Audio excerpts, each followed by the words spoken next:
Names by Derek Walcott. Walcott में double T है, याद रखिएगा इसको, Walcott.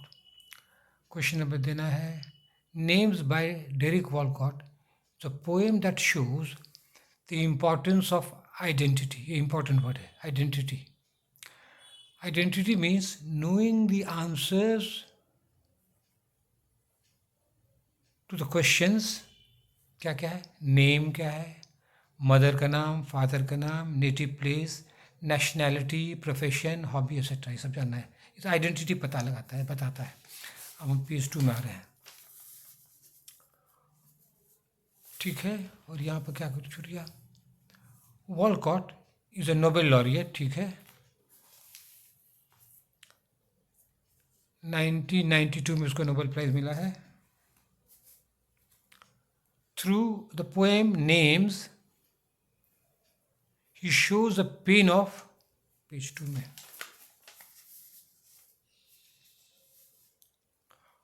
all the persons who cannot answer the questions about their identity। कवि उन सबों के प्रति दुख दिखाता है जो अपना आइडेंटिटी नहीं बता पाता है। दुनिया में ऐसे भी लोग हैं जो अपना आइडेंटिटी नहीं बता पाते हैं। हम और आप तो बता देते हैं, आइडेंटिटी कार्ड है, बता देते हैं, कि कुछ लोग ऐसे भी हैं, उसी के लिए कविता है। तो poet divides the people into 2 groups, 2 group में लोगों को बांटते हैं, colonizers and colonized। तो colonizers were the British and the other white rulers। colonizers जो शासन किए थे वो colonizer थे। The colonized were the Africans, Indians, हम लोग भी गुलाम रहे थे, colonized हम लोग हैं। Caribbeans वो लोग भी गुलाम रहे हैं, and some other nations of the world। बहुत लोग, चाइना भी, पाकिस्तान से भी कॉलोनियल गुलाम था कुछ दिन हम लोग।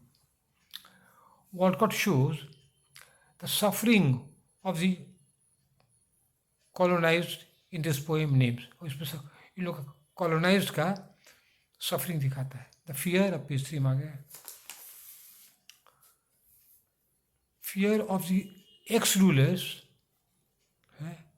Is still haunting the poet. लेकिन कवि को अभी भी लगता है अपने सब पुराने शासक से डर है। So he does not make his suffering clear as is done in law courts where justice is done. तो लॉ कोर्ट में तो लोग खुल के कहते थे भाई ये अन्याय हुआ मेरे पास, जिसको हिम्मत है कहता, कुछ कुछ डर भी जाते हैं। लेकिन यहाँ इस कविता में लगता है कभी कुछ डरा हुआ, छिपा छिपा करता है। बहुत सारा कन्फ्यूजन, क्लियर ही नहीं हो रहा है बहुत सारा लाइन। जो क्लियर नहीं उसको छोड़ दीजिए, बहुत बहुत बात लिख सकते हैं। तो जो बहुत सारा कन्फ्यूजन उसको छोड़ देते हैं हम। Walcott starts the poem names in a symbolic way. अब देखिए कोटेशन देना है, सिम्बॉलिक तरीके से कविता शुरू करता है। क्या कहता है?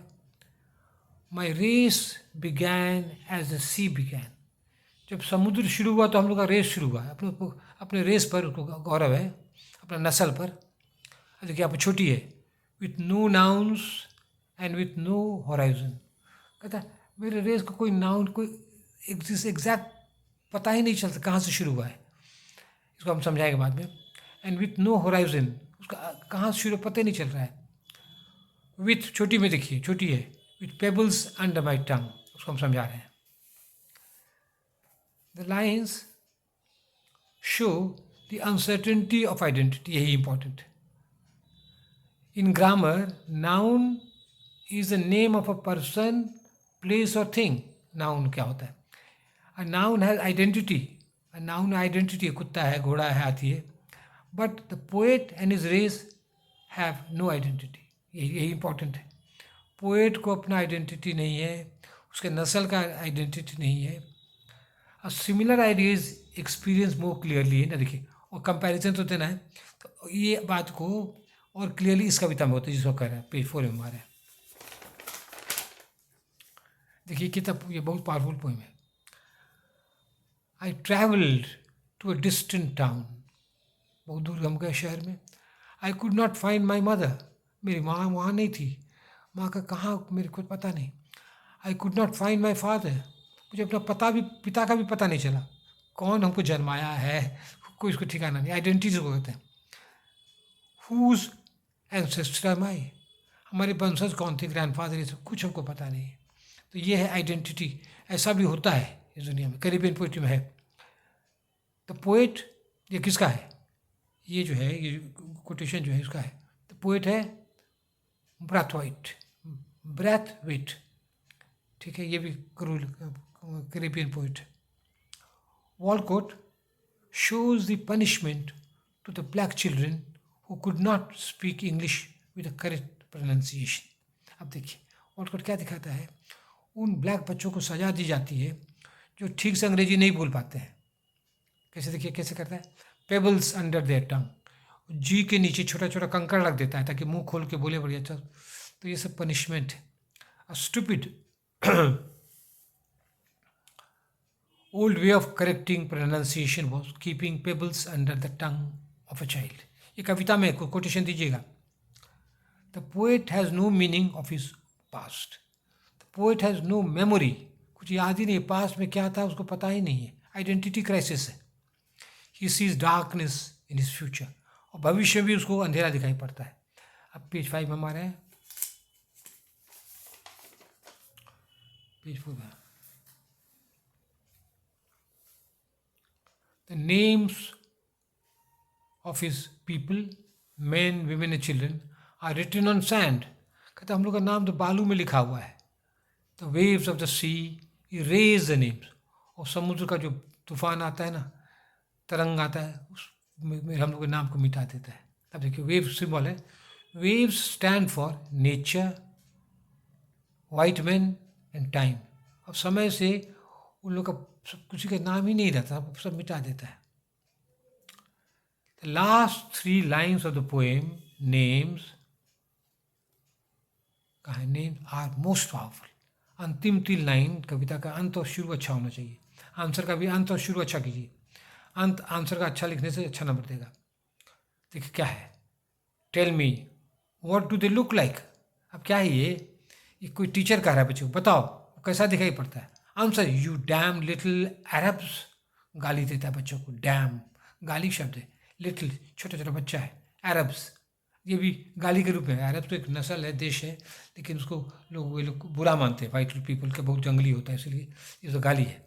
फिर से, tell me what do they look like. Answer, you damn little Arabs. बच्चों को डांट के गाली के पढ़ा रहा है। तो जवाब देता है बच्चा, sir fireflies caught in molasses. Firefly बगजुगनी होता है, बहुत सुंदर होती है, रात के टाइम में लाइटिंग करता है, फायर फ्लाइज कहते हैं। कॉट इन मोलासिस, गुड़ होता है, लट्ठा लट्ठा होता है, उसे फंस गया है। अब तो इसका क्या सिम्बॉलिक भी नहीं है। तो कभी तो खुल के सब बात नहीं कहता, आपको अंदाज लगाना है ये क्या हो रहा है। Teacher is abusing and teaching and abusing a student, ठीक है। The student gives a shocking reply, वो ज़बरदस्त जवाब देता है। They look like young girls are being molested. ऐसा लगता है ना यंग लड़कियों को मॉलेस्ट किया जाता है, यही ऐसा दिखाई पड़ता है, समझे। तो ये भी दिखाता है कि क्या कहते हैं, बहुत अत्याचार हुआ ब्लैक लोगों पर, वाइट लोग बहुत अत्याचार किए। तो अब ये लोग अब सब कविता में, नॉवल में ये सब खुल के खुलासा कर रहे हैं। अब पेज 6 में हमारे लास्ट पेज है, ठीक है। अब देखिए कंटेंट और स्टाइल। पहले तो कंटेंट समझा दीजिए, जितना और कुछ देना है तो जोड़ दीजिए, भारी लेकर हटाइए।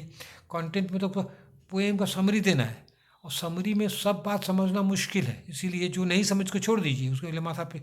और हर लाइन वर्ड का मीनिंग देखे तब तो 50 पेज होएगा, आंसर हो जाएगा। इससे आंसर आपको कम में करना है, 500 वर्ड में, इसके लगभग, उससे कम, लगभग 500 word. After considering the content let us see the style of the poem. Content और स्टाइल ये दो चीज़ें। The poem names is in free verse, ये बहुत इंपॉर्टेंट है, फ्री वर्स है। The poem gives importance to ideas, not rhyme and rhythm. ताल को बेसी इंपॉर्टेंस नहीं देते। जैसे रेप ऑफ द लॉक में जक एंड जिल वेंट अप द हिल, वो सब नहीं है। रेप ऑफ द लॉक क्या है, वो डायर फेंस मार्म्स कॉज स्प्रिंग्स और mighty contest rise from trivial thing, ताल है, लेकिन इसमें वो ताल नहीं है, ठीक है। The poem names is in free verse. The poem gives importance to ideas and not to rhyme and rhythm. आपको समझा दिया, रिदम उस पर ध्यान नहीं देता है। Some lines of the poem start with small letters, और कुछ लाइन अब देखिए कोटेशन दे दिए हैं, तो देखिएगा स्मॉल से शुरू होता है। This is clear from the quotations given above. Quotation clear. Walcott uses the poetic diction of common man that Wordsworth advocates in his lyrical ballads. और लिरिकल बैलेट में वर्ड्सवर्थ क्या कहता है, कविता लिखो ना सिंपल लैंग्वेज में लिखो, सरल भाषा में लिखो जो साधारण आदमी समझ सके। तो वॉलकॉट उसको अपनाता है। फिर रिपीट करें, Walcott uses the poetic diction of common man that Wordsworth advocates in lyrical ballads। ये नाम दीजिएगा तो अच्छा नंबर देगा। In short, Nouns is a fine example of postmodern Caribbean poetry। That's all, thank you। और आप लोग तो खेतन को मदद की उसके थैंक यू वंस अगेन। आज वो आया था, उसका कुछ पहले से हेल्थ अच्छा है। That's all, thank you very much।